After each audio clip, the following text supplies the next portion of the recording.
તો સુરતમાં ફરી એકવાર બોમ્બથી ઉડાવી દેવાની ધમકીથી દહેશત મચી છે। સુરતની પાસપોર્ટ ઓફિસને બોમ્બથી ઉડાવી દેવાની ધમકી મળી।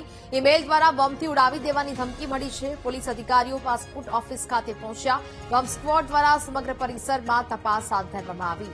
2 દિવસ પહેલા પણ કોર્ટને બોમ્બથી ઉડાવી દેવાની ધમકી મળી હતી ને ફરી એક વખત આ દહેશત ફેલાવવામાં આવી છે।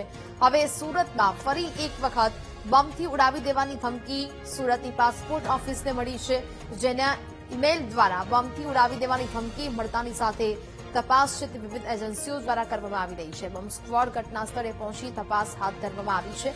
2 દિવસ પહેલા પણ કોર્ટને બોમ્બથી ઉડાવી દેવાની ધમકી મળી હતી। સંવાદદાતા નિર્મલ ફોન લાઈન પર જોડાયા છે। નિર્મલ, સુરતની પાસપોર્ટ ઓફિસને બોમ્બથી ઉડાવી દેવાની ધમકી ભર્યો મેલ મળ્યો છે, શું વિગત? હા, ચોક્કસથી સુરત શહેરમાં ફરી એકવાર બોમ્બની ધમકીનો મેલ સામે આવ્યો છે અને શહેરની 2 જે સરકારી કચેરીઓને બોમ્બ હોવાનું ઈમેલ મળતા પોલીસ તંત્ર દોડતું થયું છે।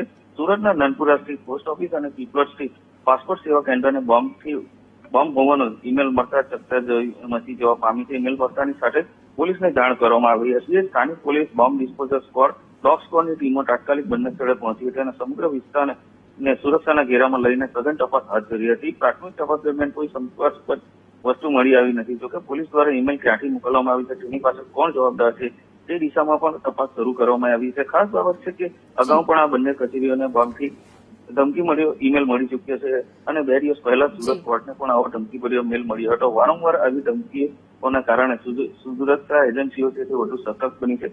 હાલ તો પોલીસ સમગ્ર મામલાની ગંભીરતાથી તપાસ કરી રહી છે અને ધમકી ભર્યો જે ઈમેલ માત્ર અફવા છે કે કોઈ મોટા ષડયંત્રનો ભાગ છે તે દિશામાં તપાસ કરી છે અને તપાસ પૂર્ણ બાદ સ્પષ્ટ થશે। બિલકુલ, જાણકારી બદલ આપનો આભાર।